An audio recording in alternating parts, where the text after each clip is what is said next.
আগামী 4 মে সোমবার পশ্চিমবঙ্গ বিধানসভা নির্বাচনের 294টি আসনের ভোটের ফলাফল জানানো হবে। ভোট গ্রহণ শেষে এখন চলছে গণনার শেষ মুহূর্তের প্রস্তুতি। বুধবার রাত থেকেই বেশ কয়েকটি সংস্থার বুথ ফেরত জরিপে পশ্চিমবঙ্গে বিজেপির এগিয়ে থাকার ইঙ্গিত পাওয়া গেছে। তৃণমূল প্রার্থী মমতার দাবি, অর্থের বিনিময়ে জরিপের ফলাফল নিজেদের পক্ষে দেখাতে বাধ্য করেছে বিজেপি। শুধু তাই নয়, গণনায় কারচুপি হতে পারে এমন শঙ্কায় দলীয় কর্মীদের স্ট্রং রুম ও ভোট গণনা কেন্দ্রগুলিতে পাহারা দেওয়ার নির্দেশ দেন মমতা। এরপরই কলকাতার ক্ষুদিরাম ভোট গণনা কেন্দ্রের সামনে পাহারায় বসেন তৃণমূলের নেতাকর্মীরা। মানিকতলা, বেলেঘাটা, শ্যামপুকুর, জোড়াসাঁকো, এন্টালি, চৌরঙ্গি এবং কাশীপুর বেলগাছিয়া এই আসনগুলোর ইভিএম নিয়ে আসা হয়েছে এই কেন্দ্রে। সিসিটিভি সহ নিরাপত্তায় চলছে 24 ঘন্টার নজরদারি।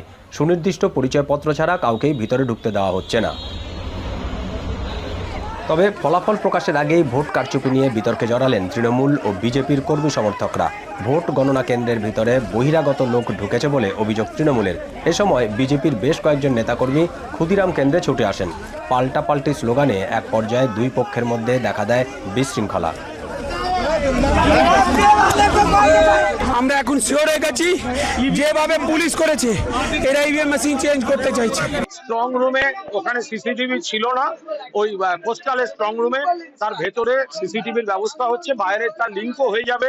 কাউকে না জানিয়ে কোনো স্ট্রং রুম খোলা হবে না। এই চত্বরে কেউ ঢুকতে পারবে না।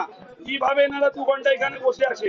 এদিকে ভবানীপুরের শাখাওয়াত মেমোরিয়াল স্কুলের ভোট গণনা কেন্দ্রে উপস্থিত হন তৃণমূল প্রার্থী মমতা বন্দ্যোপাধ্যায়। তিনি হুঁশিয়ারি দেন, কেউ যদি ইভিএম লুটের চেষ্টা করে তাহলে জীবন মরণ লড়াই হবে। আমার কথা হচ্ছে, অধিকার প্রত্যেকেরই আছে। রাজ্য পুলিশ নিজেরা যদি নিজেদের দায়িত্ব পালন না করে, এখন তো আমার হাতে নেই, ইলেকশন কমিশনের আছে, তারা যদি নিজেদের দায়িত্ব তারা পালন করতে না পারে তাদের ব্যর্থতা। জবাবে প্রতিদ্বন্দ্বী বিজেপি প্রার্থী শুভেন্দু অধিকারী সামাজিক মাধ্যমে লেখেন, এই আসনে মমতা যতই চেষ্টা করুক নিয়মের বাইরে গিয়ে বাড়তি সুবিধা নিতে পারবেন না। কেই এজেন্টরা বসতে চায়নি, তো কাউন্টিং এ কে যাবে? কাউন্টিং ওদের লোকই যাবে। যদিও ভোট কারচুপির অভিযোগ অস্বীকার করে মুখ্য নির্বাচনী কর্মকর্তা মনোজ আগরওয়াল জানান, তৃণমূলের অভিযোগ ভিত্তিহীন ও মিথ্যা। हम प्रेस कॉन्फ्रेंस कर रहे हैं एक्सप्लेन करने के लिए, ताकि एकदम क्लियर रहे।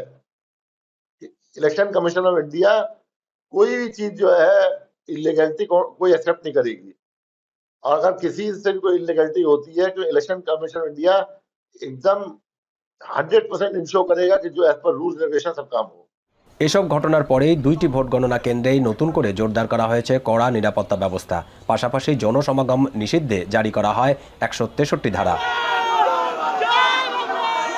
দীপক দেবনাথ, এখন, কলকাতা।